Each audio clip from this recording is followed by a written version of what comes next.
Good afternoon, students. Welcome to the class. Average velocity versus average speed. इन दोनों के बीच में क्या डिफरेंस है? आज का वीडियो हमारा इसी को लेके है।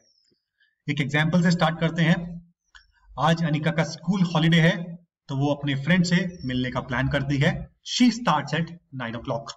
वो 9 बजे अपनी साइकिल लेके अपने फ्रेंड के घर निकलती है। उसकी फ्रेंड का घर उसके घर से 4 किलोमीटर की दूरी पर है, जो कि एक स्ट्रेट लाइन पर है। वो अपने फ्रेंड के घर 9:15 AM पर पहुंच जाती है, लेकिन एकदम से उसको याद आता है कि उसने उसके लिए गिफ्ट लेना चाहिए था। उसको ये भी पता है कि आगे स्ट्रेट लाइन पर 1 किलोमीटर आगे एक स्टेशनरी शॉप है, तो वो डिसाइड करती है कि उस स्टेशनरी शॉप से वो अपने फ्रेंड के लिए गिफ्ट लेगी और फिर वापस अपने फ्रेंड के घर आएगी। तो वो फटाफट स्टेशनरी शॉप की तरफ बढ़ती है और अगले 5 मिनट में वो स्टेशनरी शॉप पहुंच जाती है, फटाफट गिफ्ट पैक कराती है और अपनी फ्रेंड के घर जाना स्टार्ट कर देती है और अगले 5 मिनट में वो अपने फ्रेंड के घर पहुंच जाती है।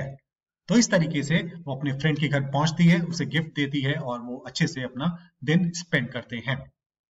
अभी सारा प्रोसेस हमें सिखाएगा कि किस तरीके से एवरेज वेलोसिटी और एवरेज स्पीड निकाली जाए। तो इस पूरे प्रोसेस को हम सिंप्लीफाई कर लेते हैं। अनिका का घर पॉइंट ए मान लेते हैं, उसकी फ्रेंड का घर पॉइंट बी, और जिसके बीच में दूरी है 4 किलोमीटर की। अनिका 4 किलोमीटर का डिस्टेंस कवर करती है 15 मिनट्स में। बी टू सी अनिका के फ्रेंड का घर और स्टेशनरी शॉप के बीच का जो डिस्टेंस है दैट इज 1 किलोमीटर, जो कि अनिका कवर करती है 5 मिनट में। C to B from stationery shop to Anika's friend house, जो कि 1 किलोमीटर है और उसको भी वो 5 मिनट में कवर करती है। तो आप देखेंगे डिस्टेंस अलग अलग है, टाइम भी अलग है। अब हम आगे बढ़ते हैं। अनिका ने कितना टोटल पाथ फॉलो किया उसको निकालने की कोशिश करते हैं। Total path followed would be A to B plus B to C plus C to B। इस सबको हम जोड़ देंगे तो total path followed bye Anika वो हमारा निकल आएगा। A to B is 4 kilometre, B to C is 1 kilometre and C to B is 1 kilometre, 6 kilometre. तो टोटल जो एक्चुअल पाथ अनिका ने फॉलो किया दैट इज 6 किलोमीटर्स। अब हम पता लगाते हैं इसको टोटल टाइम कितना लगा। Total time A to B जाने में 15 मिनट्स लगे, B to C में 5 मिनट्स और फिर C to B में नेक्स्ट 5 मिनट्स। तो इन तीनों को जोड़ देंगे, 15 प्लस 5 प्लस 5 25 मिनट्स। अब हमारे पास टोटल पाथ आ गया 6 किलोमीटर है और टोटल टाइम टेकन आ गया 25 मिनट्स है। अब हम पता लगाते हैं what is average speed. Average speed क्या होती है? It is the total path followed in total time taken. कितना पाथ फॉलो किया, एक्चुअल पाथ कितना फॉलो किया divided by total time taken, कितना समय लगा उस पाथ को कवर करने में। तो हमने टोटल पाथ निकाल लिया दैट इज 6 किलोमीटर और total time taken by Anika is 25 minutes. तो in that case Anika's average speed would be 6 kilometre divided by 25 minutes, जो कि आ गया 0.24 किलोमीटर पर मिनट। अभी किलोमीटर पर मिनट को हम स्टैंडर्ड यूनिट में कन्वर्ट करने की कोशिश करेंगे, बिकॉज जो भी चीजें हैं उसको हम इंटरनेशनल स्टैंडर्ड यूनिट्स में रखते हैं ताकि उसमें एक समानता बनी रहे, एक स्टैंडर्ड बना रहे। तो 0.24 किलोमीटर पर मिनट को हमने मीटर पर सेकंड में कन्वर्ट किया, तो ये आ गया 4 मीटर पर सेकंड। तो ये इसकी एवरेज स्पीड हो गई। इसकी स्पीड 4 मीटर पर सेकंड से ज्यादा भी थी, कम भी थी, लेकिन एवरेज 4 मीटर पर सेकंड निकल के आई। जब अनिका A to B जा रही थी तब उसकी स्पीड कम थी, B to C उसने फटाफट साइकिल चलाई, उसकी स्पीड ज्यादा थी, और C to B में भी उसकी स्पीड ज्यादा थी क्योंकि उसने फटाफट साइकिल चलाई। जो एवरेज निकल के आई धीरे और ज्यादा की that is 4 metre per second. तो इस तरीके से हमने एवरेज स्पीड निकाल ली इस पूरे पाथ की जो कि अनिका ने फॉलो किया अपने फ्रेंड के घर पहुंचने में, that is 4 metre per second. अब हम आगे बढ़ते हैं, एवरेज वेलोसिटी निकालने की कोशिश करते हैं। एवरेज वेलोसिटी होती है चेंज इन पोजीशन, जिसको हम डिस्प्लेसमेंट बोलते हैं, to the time taken. Initial position और फाइनल पोजीशन के बीच में क्या चेंज रहा डिवाइडेड बाय टाइम टेकन। तो पहले डिस्प्लेसमेंट समझ लेते हैं। टाइम टेकन तो हमने ऑलरेडी निकाल ही लिया है। टाइम टेकन जो एवरेज स्पीड के केस में वही एवरेज वेलोसिटी के केस में होगा। तो इसमें डिस्प्लेसमेंट एक वेक्टर क्वांटिटी है। वेक्टर क्वांटिटी का मतलब ये है कि उसके साथ डायरेक्शन जुड़ी हुई है। मैग्नीट्यूड तो है डिस्प्लेसमेंट में, साथ में उसके साथ डायरेक्शन जुड़ी हुई है। अब देखिए इसको कुछ इस तरीके से समझते हैं।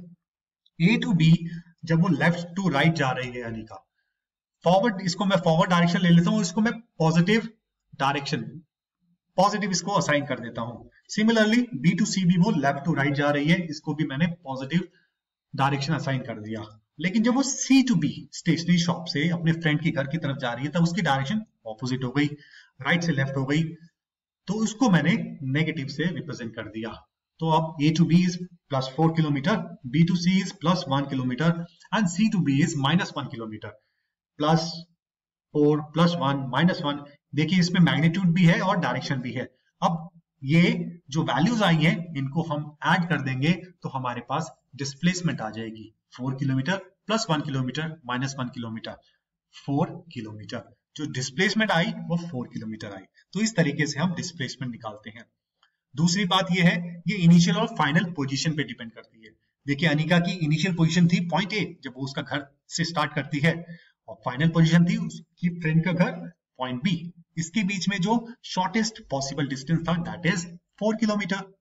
तो हम इस तरीके से भी कर सकते हैं, इनिशियल पोजीशन और फाइनल पोजीशन के बीच में शॉर्टेस्ट डिस्टेंस कितना है, दैट इज डिस्प्लेसमेंट। तो इस तरीके से भी हम डिस्प्लेसमेंट निकाल सकते हैं और बोल सकते हैं 4 किलोमीटर। अब डिस्प्लेसमेंट हमें पता लग गई, टोटल टाइम टेकन तो हमें पता ही है, जो कि एवरेज स्पीड के केस में हम निकाल चुके हैं। Total time taken is 15 minutes + 5 minutes + 5 minutes 25 minutes. Displacement है हमारे पास, टोटल टाइम टेकन भी है हमारे पास, तो हम इससे आराम से एवरेज वेलोसिटी निकाल सकते हैं। तो एवरेज वेलोसिटी आ गई हमारी 4 kilometre divided by 25 minutes, that is 0.16 kilometre पर मिनट। अब ये किलोमीटर पर मिनट में है, इसको स्टैंडर्ड यूनिट्स में हम कन्वर्ट कर देते हैं मीटर पर सेकंड में, जो कि निकल के आती है 2.67 मीटर पर सेकंड। तो आप देखेंगे एवरेज स्पीड निकल के आई 4 मीटर पर सेकंड और एवरेज वेलोसिटी निकली 2.67 मीटर पर सेकंड। तो ये जो एग्जांपल था इसमें हमने देखा एवरेज वेलोसिटी कम रही एवरेज स्पीड के मुकाबले। आगे बढ़ते हैं, एक एग्जांपल और देखते हैं। ये एक सेमी सर्कुलर पाथ है आपके सामने, इस सेमी सर्कुलर पाथ पे एक कार चल रही है जो पॉइंट ए से स्टार्ट होती है, पॉइंट बी पर जाती है और फिर फाइनली पॉइंट सी पर वो पहुंचती है। That is a car follows a path from A to B, B to C and it reaches point C in 2 hours. Point C पर वो 2 घंटे में पहुंचती है। ये जो सेमी सर्कुलर पाथ है इसका जो रेडियस है दैट इज 7 किलोमीटर।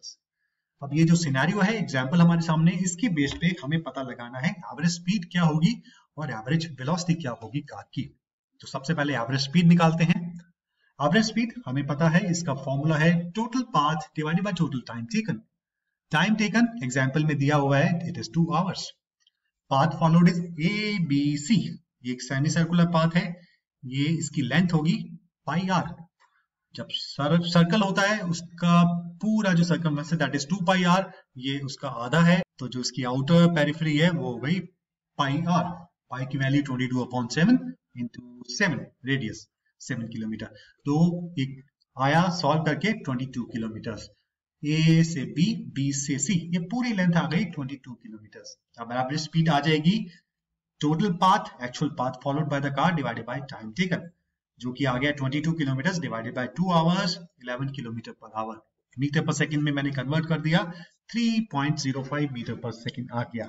अब इस केस में एवरेज वेलोसिटी क्या होगी वो भी देखते हैं। अभी हमने डिस्कस किया था average velocity is displacement upon time, और डिस्प्लेसमेंट किस पे डिपेंड करती है, इनिशियल और फाइनल पोजीशन पे डिपेंड करती है। एक वेक्टर क्वांटिटी है डिस्प्लेसमेंट।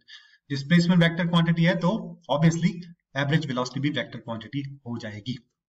इसकी इनिशियल पोजीशन थी पॉइंट ए और फाइनल पोजीशन थी पॉइंट सी। इनिशियल पोजीशन और फाइनल पोजीशन के बीच में जो शॉर्टेस्ट डिस्टेंस है that is the diameter of this semi circular path, जो कि हो गया 2 into radius, 2 into 7 kilometre, that means 14 kilometre. तो हमारी एवरेज वेलोसिटी आ गई 14 kilometre divided by 2 hours, that is 7 kilometre per our, या मीटर पर सेकंड में मैंने कन्वर्ट किया 1.94 मीटर पर सेकंड। देखिए इस केस में भी हमारी average velocity come I average speed से। तो क्या एवरेज वेलोसिटी हमेशा कम ही आती है? एक एग्जांपल और देखते हैं। एक स्टूडेंट है जो पॉइंट ए से पॉइंट बी तक पहुंचते हैं इन 40 सेकेंड्स। पॉइंट ए से पॉइंट बी तक का जो डिस्टेंस है दैट इज 200 मीटर्स, और ये बिल्कुल स्ट्रेट लाइन है, स्ट्रेट पाथ है। इस केस में एवरेज वेलोसिटी और एवरेज स्पीड दोनों सेम होगी। Average speed total actual path followed that is A to B 200 metres है, टाइम लगा उसको 40 seconds, that is 200 meters divided by 40 seconds, 5 meter per second. और average velocity displacement upon time interval या total time taken, A to B A initial position है, B final position है और इनके बीच में जो शॉर्टेस्ट डिस्टेंस है दैट इज 200 मीटर्स। दोनों केस में जो डिस्टेंस है जो that is 200 metres, time taken 40 seconds. तो इस केस में एवरेज वेलोसिटी भी 5 मीटर पर सेकेंड और एवरेज स्पीड भी 5 मीटर पर सेकेंड निकल के आई। इस एग्जाम्पल में हमें पता लगा कि एवरेज वेलोसिटी एवरेज स्पीड के भी बराबर हो सकती है। तो आइए अब समराइज कर लेते हैं, नेक टू नेक कंपैरिजन कर लेते हैं। Average velocity is the change in position, जिसको हम डिस्प्लेसमेंट बोलते हैं, to the time taken with respect to time, while average speed is the total actual path followed by body and the time taken in this. It depends on initial and the final position of the body. Average speed considers the actual path followed by the body. जो actual path follow किया है, आगे गया, पीछे गया, फिर आगे गया, इन सबको जोड़ के जो actual path होता है वो average speed उसको consider करती है। Average velocity vector quantity है, जबकि एवरेज स्पीड एक स्केलर क्वांटिटी है। वेक्टर क्वांटिटी का मतलब कि उसके साथ मैग्नीट्यूड के साथ साथ उसकी डायरेक्शन भी जुड़ी हुई है। फाइनली हमने एग्जांपल से ये भी सीखा कि जो एवरेज वेलोसिटी की वैल्यू है वो कम और बराबर भी हो सकती है एवरेज स्पीड के, लेकिन उससे ज्यादा नहीं हो सकती। तो आई होप स्टूडेंट्स ये समझ आ गया होगा डिफरेंस आपको एवरेज वेलोसिटी और एवरेज स्पीड के बीच में। अब आपके सामने एक छोटी सी क्विज है, इसको अटेम्प्ट कीजिए। The first one for you, the average velocity would be 0 when a body reaches its initial position after a period of time. Average velocity इस केस में 0 होगी जब ऑब्जेक्ट इनिशियल पोजीशन से स्टार्ट करता है और दोबारा इनिशियल पोजीशन पे ही आ जाता है कुछ टाइम के बाद। Is this true or false? Second one, the average speed is a vector quantity. क्या एवरेज स्पीड वेक्टर क्वांटिटी है? True or false? And the last one for you, in a straight path, एक सीधा path है and the body is moving in a forward direction. Straight path है और body forward direction में move कर रही है, उस केस में the average speed and the average velocity are the same. Is this true और false?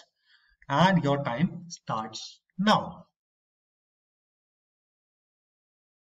And the answers are, so I hope students ये वीडियो आपको समझ आया होगा, इंटरेस्टिंग लगा होगा।